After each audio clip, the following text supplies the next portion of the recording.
जय हिंद फ्रेंड्स। भारतीय संविधान की जो हमारी सीरीज चल रही है, कल से स्टार्ट हुई है, उसके अगले लेक्चर की ओर हम बढ़ेंगे।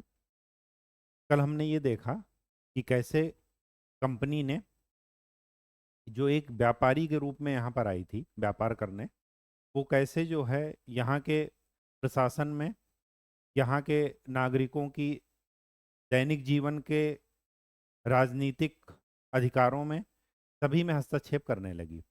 शुरुआत हुई रेगुलेटिंग एक्ट से, जो कि 1773 में आया, 1773 में।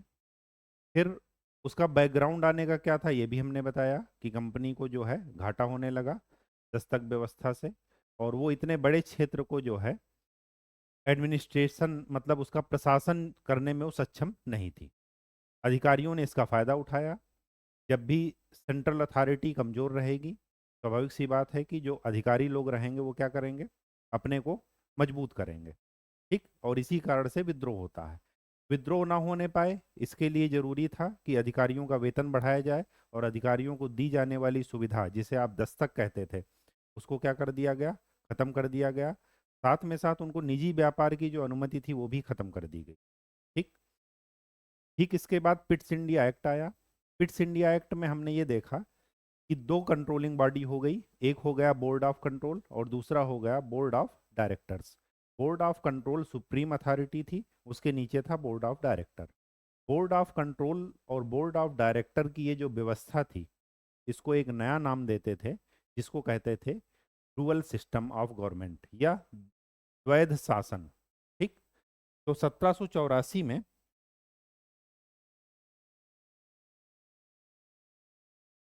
जो पिट्स इंडिया एक्ट आया,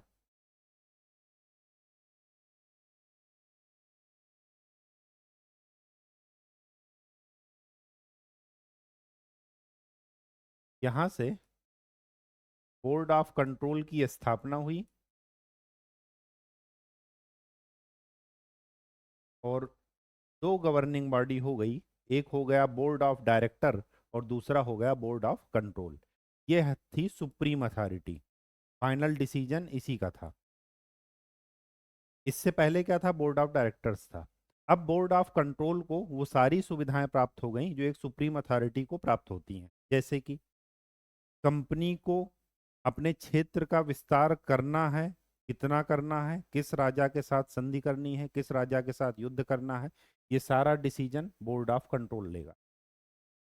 अधिकारियों की नियुक्ति का प्रस्ताव board of directors board of control को भेजता तो था, लेकिन board of control he finally decide करता था कि किस अधिकारी की नियुक्ति, मतलब कौन सा गवर्नर जनरल कब जाकर के भारत पर गवर्नर जनरल के पद पर बैठेगा।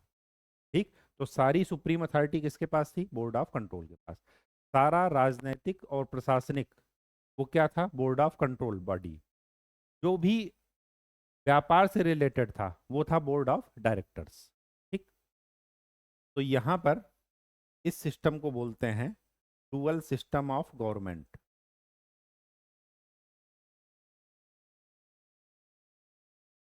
GOVT का शॉर्ट फॉर्म है गवर्नमेंट। ठीक है, या इसी को बोलते हैं द्वैध शासन की प्रणाली, गवर्नमेंट या एडमिनिस्ट्रेशन कहिए।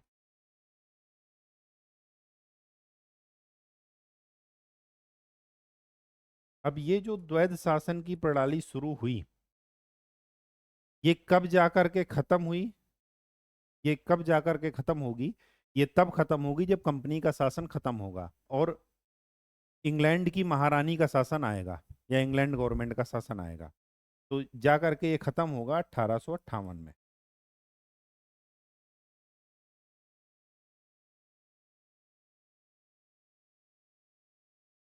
ठीक। अब इसके आगे हम बढ़ते हैं। इसके आगे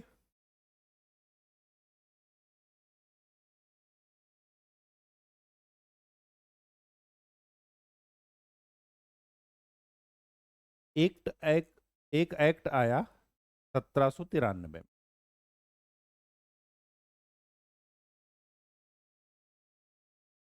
एक्ट ऑफ 1793। इसके पहले भी 86 में आया, लेकिन वो केवल क्या था, अमेंडमेंट था, संशोधन था। 1793 का एक्ट दो बातों में महत्वपूर्ण है। पहला, पहला ये, ईस्ट के साथ, ईस्ट मतलब पूर्व, पूर्व और पश्चिम का क्या क्राइटेरिया है, ये है इंडिया, इधर है वेस्ट एशिया,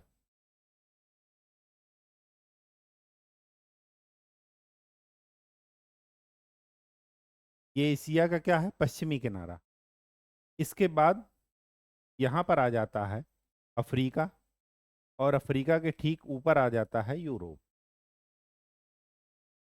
तो इंडिया के पश्चिम में, वेस्ट में यूरोप है।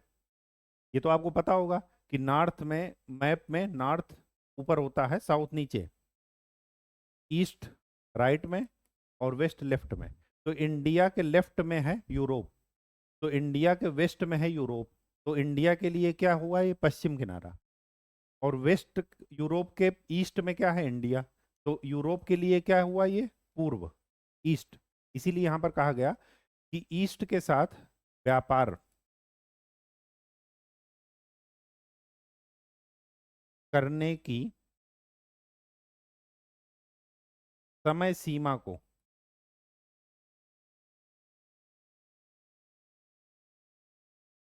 20 वर्ष के लिए बढ़ा दिया गया।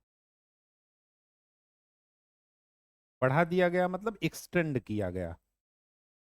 जैसे पहले था कि 1793 तक आपको व्यापार करने की अनुमति दी जाती है कि ईस्ट के साथ आप व्यापार करो।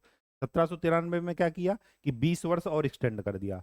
मतलब 1793 में अगर आप 20 जोड़ेंगे तो ये हो जाएगा 1813। मतलब अब कंपनी के पास जो लाइसेंस है ईस्ट के साथ व्यापार करने का, पूर्व के साथ व्यापार करने का, वो कब तक के लिए है, 1813 तक।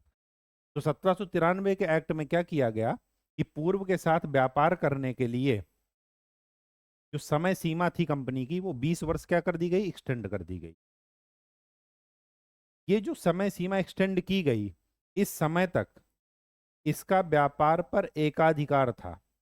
एकाधिकार मतलब कि एक ही कंपनी है जो ईस्ट से ट्रेड कर रही है, इंग्लैंड की। इंग्लैंड की बाकी कंपनियां इधर से ट्रेड नहीं करेंगी। क्यों? क्योंकि एक ही कंपनी को अधिकार मिला है। तो इसी एकाधिकार को ही क्या कर दिया गया, बढ़ाया गया। एकाधिकार का मतलब इंग्लिश में कहेंगे मोनोपोली, मतलब कोई कंपटीटर है ही नहीं। अजीब सी बात है। ठीक है। अब दूसरा किस बात पर महत्वपूर्ण है, दूसरा ये महत्वपूर्ण है,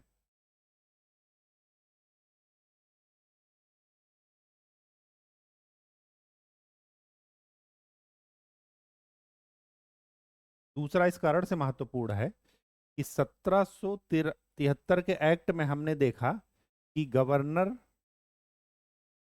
जनरल की एग्जीक्यूटिव काउंसिल में कितने मेंबर थे, 4 मेंबर।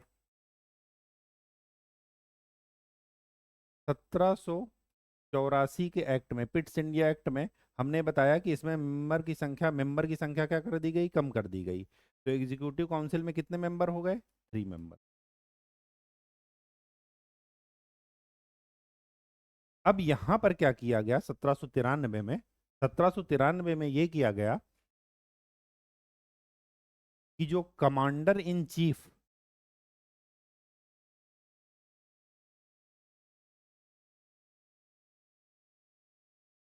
की जो शक्ति थी, पावर,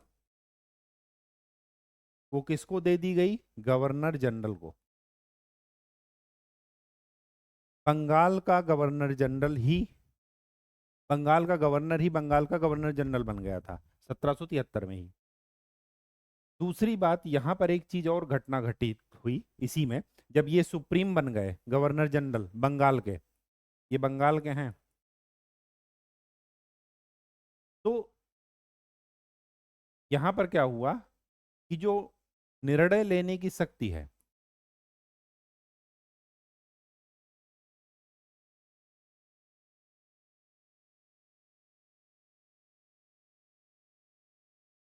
वो पूर्णतया गवर्नर जनरल के पास चली गई। यहां पर आपको ध्यान ये देना है कि पहले गवर्नर जनरल शासन किसके साथ करता था? फाइनल स्टाम्प इसकी लगती थी और डिसीजन होता था एग्जीक्यूटिव काउंसिल का। लेकिन अब क्या हुआ कि गवर्नर जनरल इस एग्जीक्यूटिव काउंसिल के डिसीजन को पलट सकता था। इस सेकंड पॉइंट में ये आपको ध्यान देना है कि गवर्नर जनरल कार्यकारी परिषद के निर्णयों को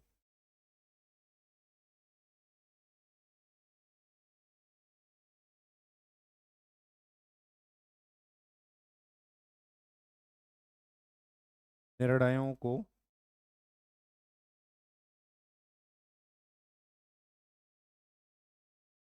आपातकाल में बदल सकता था। इमरजेंसी में बदला जा सकता था, आकस्मिक परिस्थितियों में बदला जा सकता था। आपको ये ध्यान रखना है 1793 के एक्ट में। ठीक, 1793 में इनको 20 वर्ष की अनुमति मिल गई, इनका टेंडर, इनका लाइसेंस 20 वर्ष के लिए एक्सटेंड कर दिया गया। अब जब एक्सटेंड किया गया तो नेक्स्ट एक्ट पढ़ेंगे हम लोग 1813। तो एक्ट ऑफ 1813, 1813 का अधिनियम।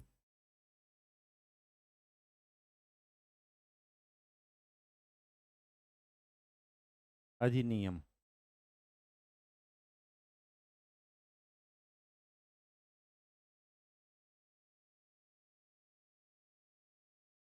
1813 का अधिनियम। यहां पर कुछ घटनाएं ऐसी घटी। क्या घटनाएं घटी वो देखिए। अगर मैं विश्व परिदृश्य की बात करूं, वर्ल्ड सिनारियो की, तो वैश्विक घटनाएं क्या क्या घटी थी वो देखिए। 1799 में नेपोलियन आया। कहां पर? फ्रांस में, सत्ता में। ठीक, इसने एक सिस्टम ऐड किया जिसको बोलते हैं कॉन्टिनेंटल पॉलिसी।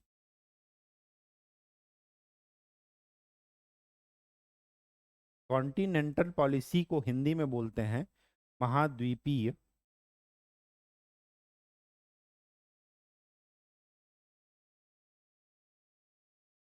नीति। फ्रांस और इंग्लैंड जब आप मैप में देखेंगे तो इधर है फ्रांस, वर्ल्ड मैप में आप देखिएगा, और इधर है इंग्लैंड, और बीच में है इनके इंग्लिश चैनल।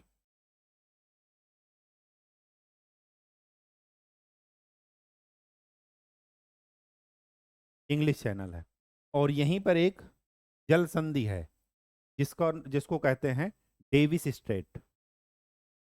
ठीक, अब क्या हुआ, ये दोनों यूरोप में ही सारा कुछ चल रहा है। पुनर्जागरण यूरोप में हुआ, भौगोलिक खोजें यूरोप से शुरू हुई, तो स्वाभाविक सी बात है कि यूरोप के देशों में आपस में कंपटीशन था। फ्रांसीसी कंपनी यहाँ भी व्यापार करने के लिए आई थी भारत में। अब और यहाँ से इंग्लिश कंपनी आई थी। अब फ्रांसीसी इंग्लिश यूरोप में दुश्मनी है दोनों में। अब यूरोप में दुश्मनी है तो भारत में भी दोनों क्या कर रहे हैं? एक दूसरे की वर्चस्व की लड़ाई लड़ रहे हैं, अपना अपना वर्चस्व स्थापित करना चाह रहे हैं। वो ये चाह रहे हैं कि भारत पर कब्जा किसका हो। ठीक, तो फ्रांस, अब फ्रांसीसी कंपनी अपना कब्जा चाहती है, और इंग्लिश कंपनी अपना कब्जा चाहती है। ठीक, उसी बीच में फ्रांस में एक योद्धा हुए नेपोलियन, उनका क्या हुआ? आगमन हुआ। जब वो सत्ता पर आए तो उन्होंने क्या किया कि दुश्मन को कमजोर करने के लिए, उनका दुश्मन कौन है? इंग्लैंड, उसको कमजोर करने के लिए महाद्वीपीय व्यवस्था लागू की। अब इस महाद्वीपीय व्यवस्था में उन्होंने किया क्या? देखिए, अभी सीधी सी बात यह है कि अगर आपको किसी को कमजोर करना है तो सबसे पहले उसके इकोनॉमिक पार्ट पर, उसके अर्थव्यवस्था पर आप हमला कीजिए। ठीक। सबसे पूरी जो रीढ़ है पूरे सिस्टम का वो है इकोनॉमी। अगर इकोनॉमी गड़बड़ाएगी तो वहां की जनता क्या करेगी? विद्रोह करेगी। और वहां की जनता जब विद्रोह करेगी तो फिर बाकी लोगों को मौका मिलेगा वहां पर कब्जा करने का। ठीक। अब क्या हुआ? महाद्वीपीय व्यवस्था से नेपोलियन ने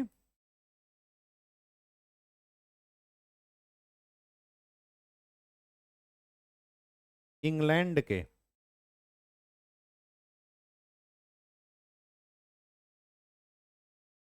एक्सपोर्ट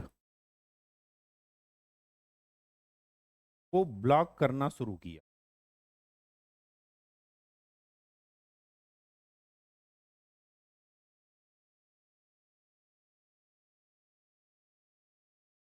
जब उनके एक्सपोर्ट को ब्लॉक करना शुरू किया, अब देखिए वो एक क्या थे? इंग्लिश ईस्ट इंडिया कंपनी क्या थी? एक व्यापारी थी। अब वो क्या करती थी कि यहां से भारत से कच्चा माल ले जाती थी वहां पर, और यूरोप के बाकी देशों में क्या करती थी? उसको रेडीमेड करके बेचती थी, बना करके, मैन्युफैक्चरिंग करके। और उसका सबसे बड़ा योगदान क्या था? उसका सबसे बड़ा योगदान उसमें था औद्योगिक क्रांति का। औद्योगिक क्रांति हुई जिसकी वजह से उनके पास आधुनिक तकनीकें आई, आधुनिक मशीनें आई, उन्होंने आविष्कार को बढ़ावा दिया। और उसकी वजह से क्या हुआ कि यहाँ पर क्या डेवलपमेंट हुआ? इंडस्ट्रियलाइजेशन हुआ। अब जब आप प्रोडक्शन किए जा रहे हैं और आपका एक्सपोर्ट नहीं होगा, अच्छा कैसे ब्लॉक किए? ये क्या करते थे नेपोलियन महोदय? ये क्या करते थे? एक संगठन बनाते थे, कहते थे आप हमारे साथ फ्रांस के साथ रहो, आप इंग्लैंड से कोई व्यापार मत करो, जो भी आपको जरूरत होगी वो फ्रांस देगा। ठीक।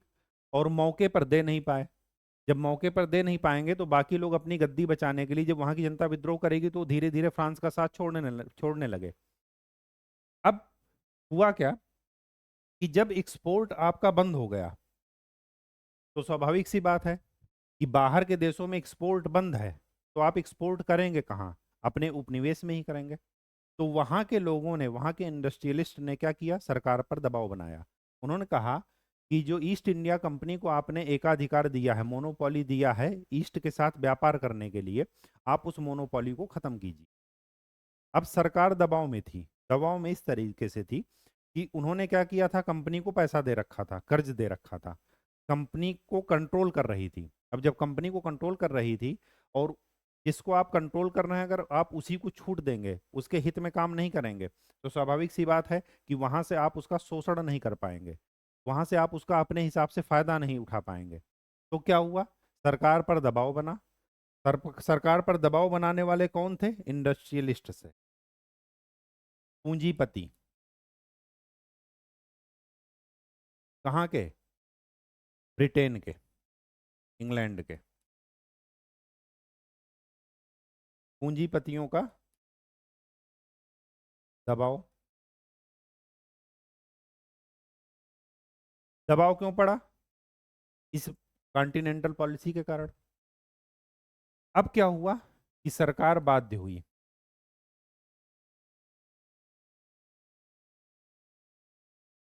अब सरकार के पास दो रास्ते थे, या तो धीरे धीरे उन पूंजीपतियों को इधर का लाइसेंस दे, या इनकी मोनोपोली एक साथ खत्म कर दे। तो सरकार ने इनको बहलाने के लिए थोड़ा सा छूट दी।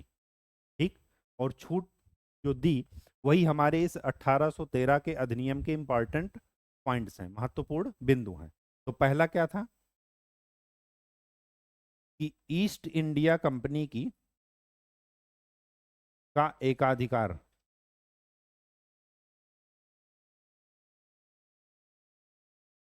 केवल दो चीजों पर था।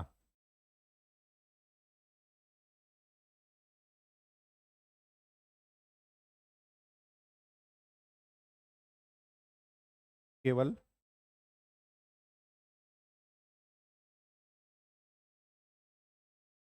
बिंदु मत लिखिए, केवल दो कारकों पर। पहला कारक क्या था? पहला फैक्टर क्या था? एक तो चाय का व्यापार,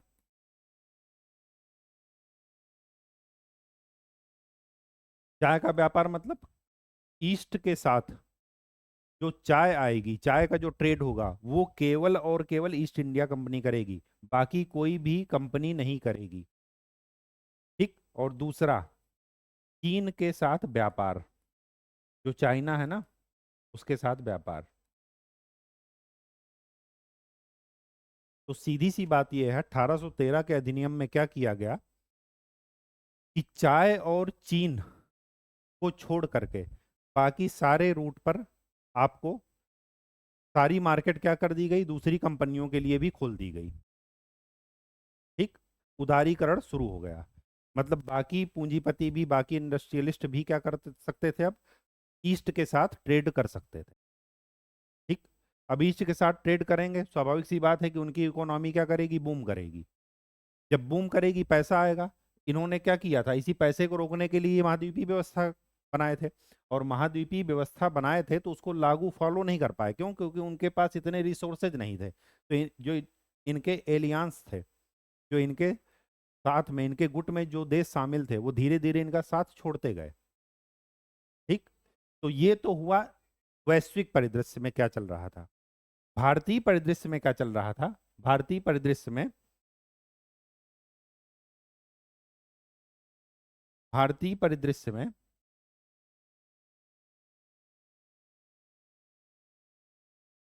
इंडियन सिनारियो में एक पॉलिसी ये लोग, अंग्रेज लोग फॉलो कर रहे थे, उसका नाम है अहस्तक्षेप की नीति।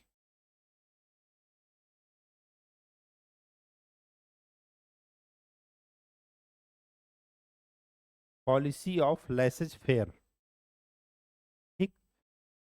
इस पॉलिसी से इन्होंने क्या किया था कि हम भारतीय मामलों में हस्तक्षेप नहीं करेंगे। अब जब हस्तक्षेप नहीं करेंगे, स्वाभाविक सी बात है कि जब आप अपने उपनिवेश में तटस्थ हो जाएंगे तो स्वाभाविक सी बात है कि वहां पर अराजकता जैसी स्थिति फॉलो होगी।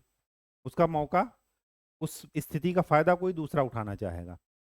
तो ये चीज ना हो, इन दोनों पॉलिसीज के कारण ही इन पर दबाव बना, ब्रिटेन सरकार पर। और उन्होंने क्या किया, ये मार्केट, इंडिया की जो मार्केट है या ईस्ट का जो ट्रेड है, उसको बाकी पूंजीपतियों के लिए खोल दिया, सिवाय दो चीजों के। एक, चाय के साथ इस पर, चाय के व्यापार की इसको मोनोपोली बनी रही ईस्ट इंडिया कंपनी की। और दूसरा, चीन के साथ व्यापार की मोनोपोली इसी की कंपनी के साथ थी। ठीक। दूसरा, याद कीजिए 1793 के एक्ट में हमने बताया था कि ईस्ट इंडिया कंपनी का जो ट्रेड था लाइसेंस, वो 20 वर्ष के लिए क्या कर दिया गया, एक्सटेंड कर दिया गया। सिमिलरली यहाँ पर फिर किया गया। 1813 में वो लाइसेंस खत्म हो रहा था, तो यहाँ पर फिर से रिन्यू किया गया।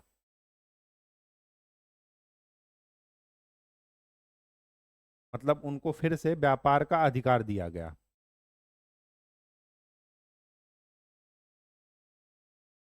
व्यापारिक अधिकार का नवीनीकरण, एक्सटेंशन फिर से इनको मिल गया। और कितना मिला, 20 वर्ष के लिए।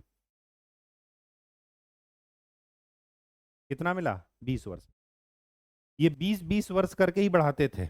यहां से देखिएगा 1773 से रेगुलेटिंग एक्ट, इसमें आप 20 जोड़ेंगे तो बनेगा 1793।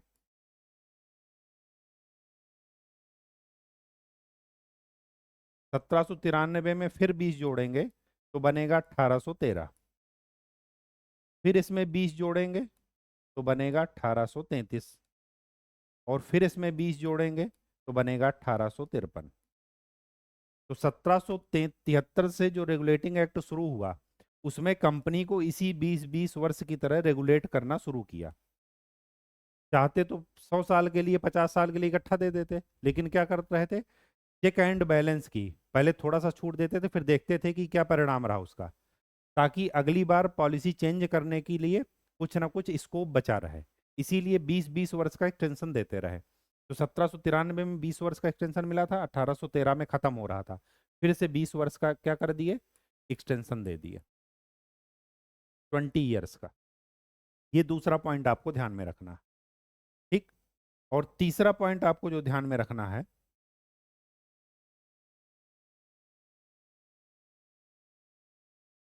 कि यहां पर बोर्ड ऑफ कंट्रोल की अनुमति से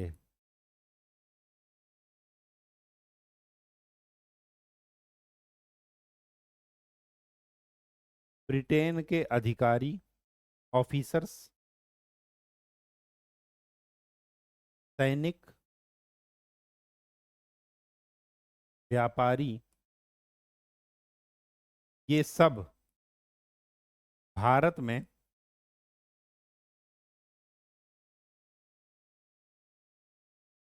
बस सकते थे। मतलब इसकी परमिशन से ये यहाँ के रेजिडेंस या नागरिक या सिटीजन बन सकते थे। ठीक, लेकिन क्या करना चाहिए था? बोर्ड ऑफ कंट्रोल की परमिशन चाहिए थी। ठीक, फोर्थ पॉइंट। फोर्थ पॉइंट ये है कि यहीं से ईसाई मिशनरियों को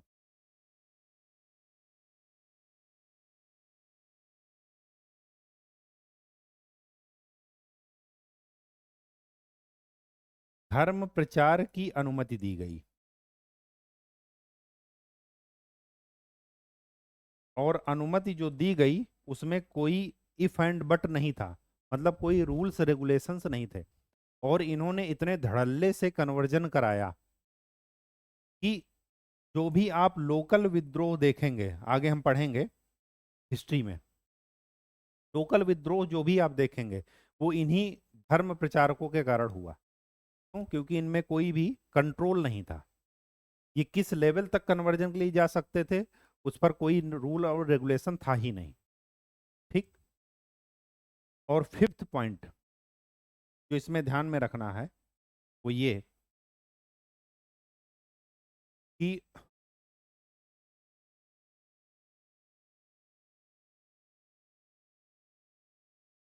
शिक्षा के लिए, एजुकेशन के लिए पर ईयर 1 लाख रुपया व्यय की अनुमति दी गई। लेकिन ये व्यय कहाँ से होगा? पैसा देगा कौन? कंपनी के राजस्व से। मतलब कंपनी खर्च करेगी इसको। अब स्वाभाविक सी बात है, कंपनी यहाँ पर पढ़ाने लिखाने तो आई नहीं थी कि हाँ हम 1 लाख रुपए खर्च करके आपको पढ़ाएंगे लिखाएंगे। तो स्वाभाविक सी बात है कि ये चीजें केवल कागजों में ही रह गई। कंपनी किसके लिए आई थी? कल ही आपको बताए थे कि कंपनी का केवल और केवल प्योर उद्देश्य रहता है, कोई भी कंपनी हो, वो रहता है प्रॉफिट कमाना। ठीक, तो ये प्रावधान अपने आप में एक हास्यास्पद विषय बन जाता है कि कंपनी को ये जिम्मेदारी दी गई कि वो अपने राजस्व से 1 लाख प्रतिवर्ष खर्च करे। ठीक, और फिफ्थ पॉइंट, वो सिक्स पॉइंट ये था कि कंपनी 10.5% पर ईयर। ये फिगर आपको आज के जमाने में सुनने में तो सही लग रहा होगा, लेकिन उस 1813 के समय में ये फिगर बहुत होता था। इतना पर ईयर डिविडेंड मतलब लाभांश देने के लिए अपने निवेशकों के लिए वो राजी हो गई। मतलब इतना लाभांश देने की गारंटी दी गई कंपनी के द्वारा। सोचिए, जो कि खुद इंग्लैंड की गवर्नमेंट से कर्ज ले रही है। और यही मौका था इंग्लैंड के गवर्नमेंट को इस कंपनी पर हाथ रखने का, इस कंपनी को कब्जे में लेने का। इसके जो नियंत्रित भूभाग थे उन भूभागों को अपने कब्जे में लेने का यही मौका था। ठीक, तो जय ये जो कंपनी की जो पॉलिसी थी कि हम 10.5% जो है लाभांश देंगे निवेशकों को, उनके डायरेक्टर्स को, वो क्या था? इसने कंपनी को क्या कर दिया? और स्थिति में, बुरी स्थिति में पहुंचा दिया। ठीक, तो ये सारे पॉइंट्स किसके थे? 1813 के अधिनियम के थे। इसमें से 2-3 पॉइंट आप याद रखिएगा। एक तो 20 वर्ष का एक्सटेंशन, और दूसरा ये था कि यहीं से धर्म प्रचारक और यहीं से 1 लाख रुपए प्रतिवर्ष बजट सैंक्शन हुआ। और दूसरी बात ये थी कि मोनोपोली कंपनी की सभी जगह खत्म नहीं हुई, दो चीजों में बरकरार रही। एक था चाय का व्यापार और दूसरा था चीन के साथ व्यापार। चाय और चीनी एक साथ लिखा होगा तो ये ध्यान रखिएगा, ठीक है। तो चाय के साथ व्यापार और चीनी नहीं, चीन के साथ व्यापार, ठीक। तो ये था 1813 का एक्ट, अधिनियम। अब हम आगे बढ़ते हैं 20 वर्ष और आगे चलते हैं 1833 के अधिनियम में। तो एक्ट ऑफ 1833,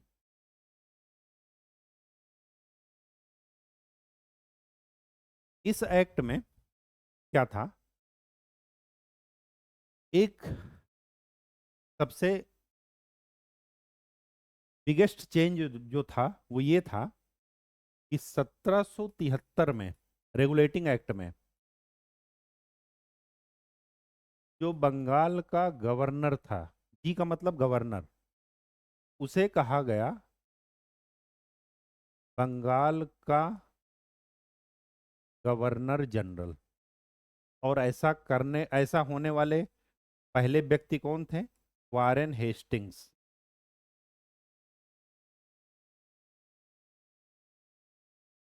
यहां पर क्या किया गया कि बंगाल के गवर्नर जनरल को, जी का मतलब गवर्नर जनरल को बना दिया गया भारत का गवर्नर जनरल।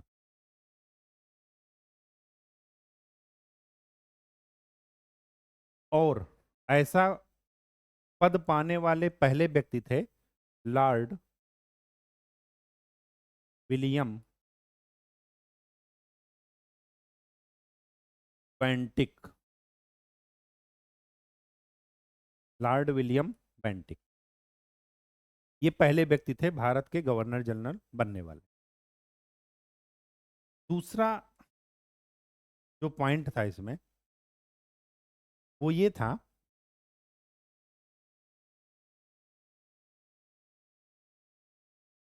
कि गवर्नर जनरल, जिसे आप भारत का गवर्नर जनरल कहते हैं, तो गवर्नर जनरल की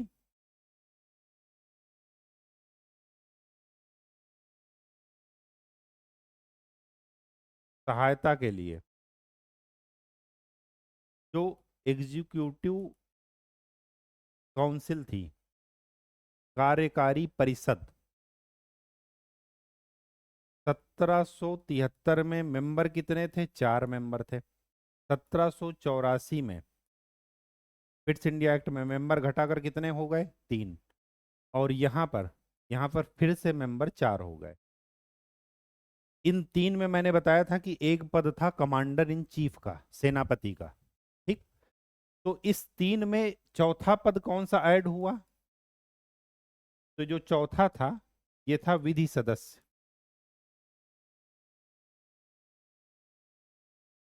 लॉ मेंबर। और विधि सदस्य जो था उसका नाम था मैकाले। तो लॉर्ड मैकाले पहला विधि सदस्य था गवर्नर जनरल की काउंसिल में पद प्राप्त करने वाला, ठीक।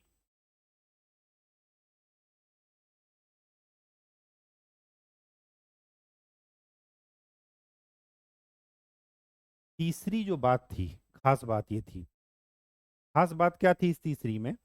याद कीजिए 1773 के एक्ट में, 1773 के एक्ट में क्या था कि मद्रास और मुंबई, इनके गवर्नर को किसके अधीन कर दिया गया था? बंगाल के गवर्नर जनरल के अधीन। देखिए अधीन का मतलब क्या हुआ कि कोई भी ये डिसीजन तो लेंगे लेकिन फाइनल डिसीजन लेने से पहले इनसे संपर्क करेंगे, फाइनल इन्हीं का माना जाएगा। ये होता है अधीन का मतलब। अब यहां पर क्या हुआ, यहां पर इनको क्या थी कि डिसीजन मेकिंग पावर थी। ये अपनी विधानसभा में, विधान परिषद में क्या बना सकते थे अपने लिए? मद्रास के लिए मद्रास का गवर्नर जनरल क्या बना सकता, गवर्नर क्या बना सकता था? कानून बना सकता था। यहां पर क्या किया कि मद्रास और मुंबई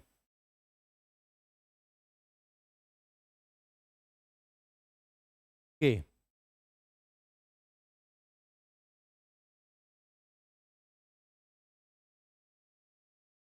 गवर्नर्स की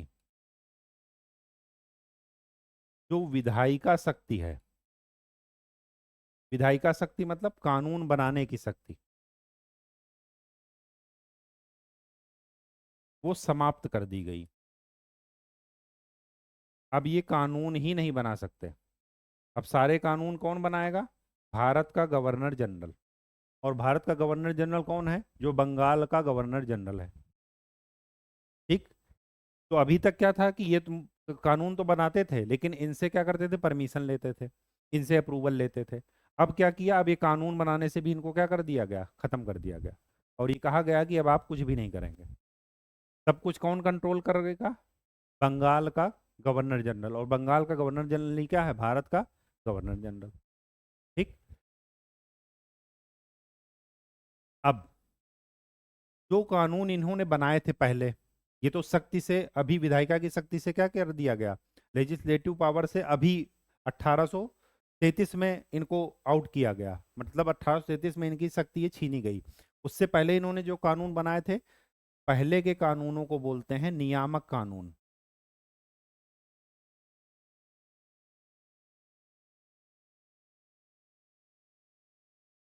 क्या कहते थे? नियामक कानून।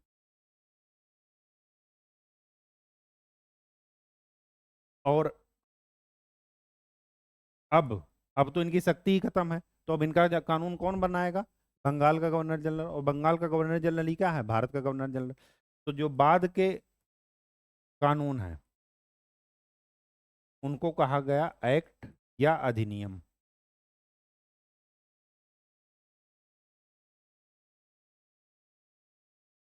ठीक।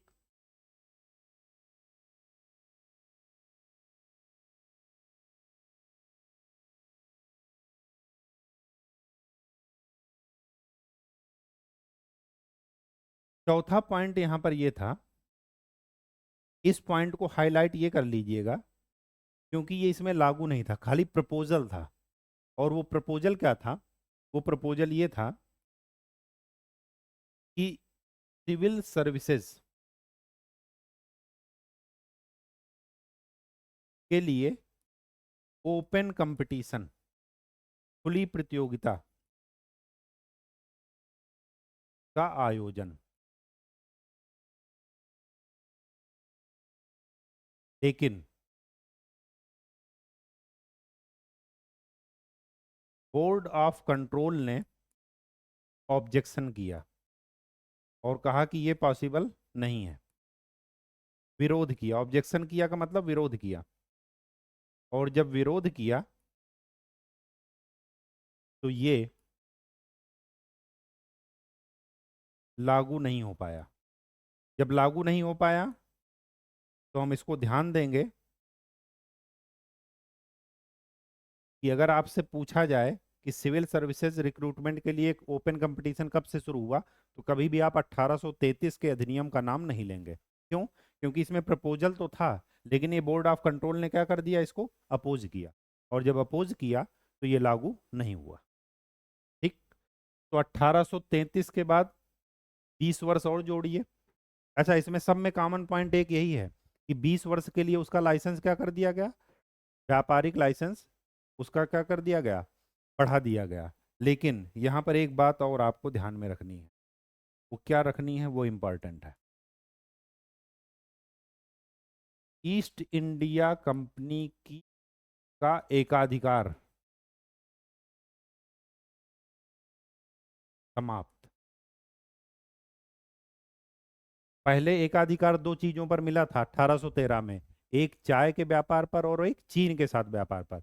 यहां पर वो भी समाप्त हो गया। अब ईस्ट इंडिया कंपनी एक व्यापारिक कंपनी के रूप में जो थी, वो महज एक प्रशासनिक ढांचा बनकर रह गई।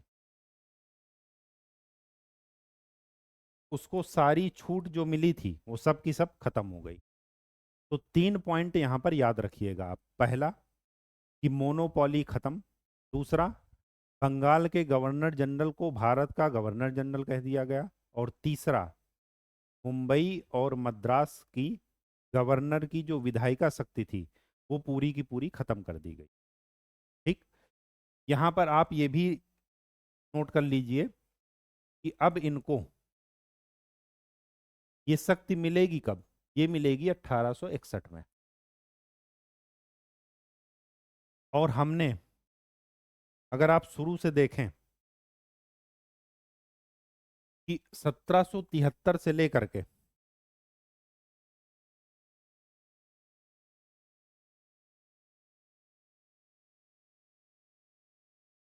1773 से लेकर के हमने पढ़ा 1793, फिर पढ़ा बीच में पढ़ा 1784, फिर 1813, फिर 1833। इन सभी में यहां से यहां तक आते समय आपने ये जरूर देखा होगा कि सेंट्रलाइजेशन, मतलब शक्ति का केंद्रीकरण, वो किया जा रहा है। शक्ति एक व्यक्ति या व्यक्तियों के कुछ समूह में क्या हो रही है? संगठित हो रही है। Distribution of power, separation of power का कोई सिद्धांत नहीं है। शक्ति पृथक्करण का कोई सिद्धांत नहीं है। ठीक है। और नेक्स्ट अब देखते हैं, जो कि कंपनी के शासन का लास्ट एक्ट है, और वो है 1853 का अधिनियम।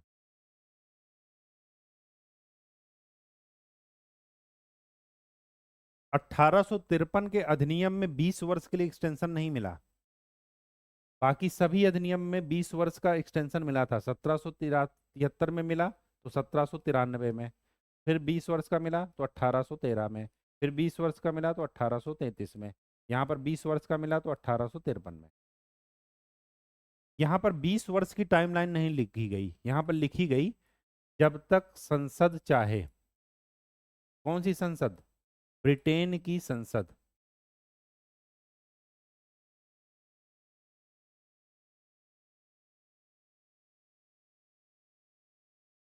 तब तक, मतलब कोई टाइमलाइन नहीं दी गई लाइसेंस के रिन्यूअल के लिए या ट्रेड करने के लिए, लाइसेंस के लिए।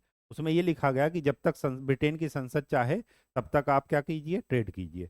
अगर ब्रिटेन की संसद ने चाहना बंद कर दिया, उनका मूड खराब हो गया, तो फिर उसी समय से आपका लाइसेंस रद्द। ठीक। ये कुछ अजीब सा लग रहा होगा सुनने में, लेकिन यही था, वास्तविकता यही थी। ठीक।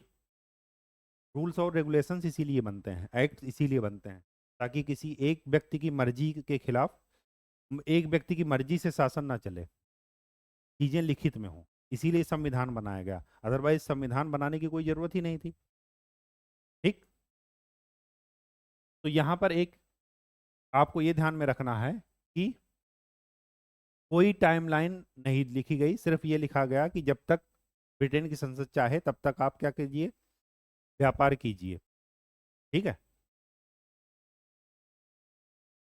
दूसरा पॉइंट यहां पर क्या था कि सिविल सर्विसेज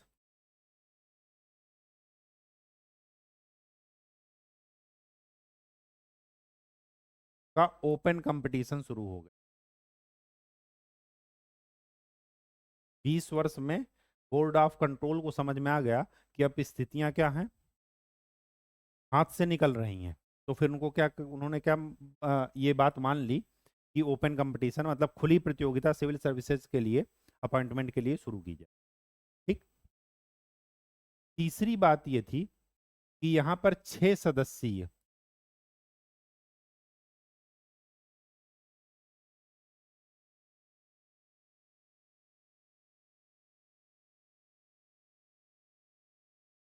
विधान परिषद का गठन किया गया।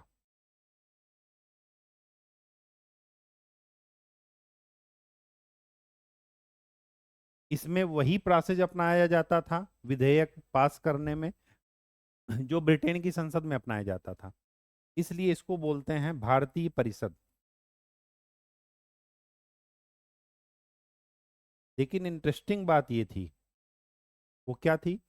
ये जो 6 सदस्यीय विधान परिषद थी, ये अपने निर्णय किसको देती थी? गवर्नर जनरल की एग्जीक्यूटिव काउंसिल को। और एग्जीक्यूटिव काउंसिल किसको देता था? गवर्नर जनरल को, भारत का गवर्नर जनरल को। तो ये जो लंबा प्रोसेस है, फाइनल डिसीजन इनका, अंतिम निर्णय इनका है, गवर्नर जनरल का। तो ये आपको देखने से ही लग रहा होगा ये केवल क्या है? बरगलाने वाली बात है, लॉलीपॉप दिखाने वाली बात है। ठीक। एक बात और, ये जो 6 सदस्यीय विधान परिषद थी, इसमें से 4 सदस्यों का चुनाव होता था।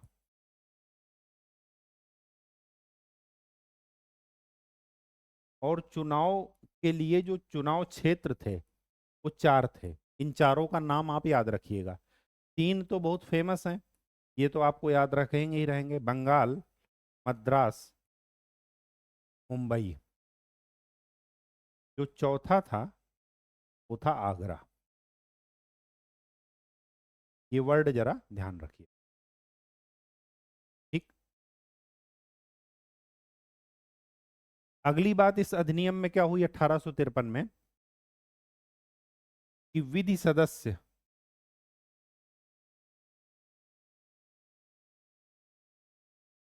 जो कब आया था 1833 में, उसको पूर्ण सदस्य का दर्जा दे दिया गया।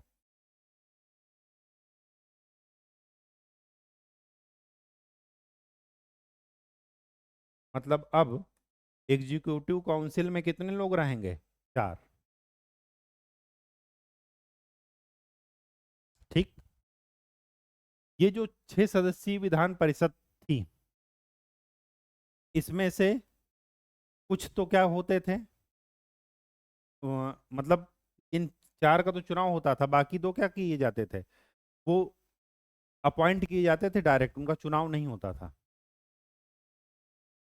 सलाह से। ठीक है। कभी राजा महाराजा की सलाह ली जाती थी, कभी गवर्नर जनरल की सलाह ली जाती थी, ऐसे। ठीक। तो हमने क्या क्या देखा?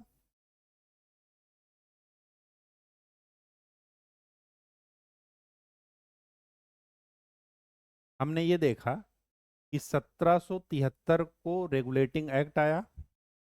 1773 के बाद 1784,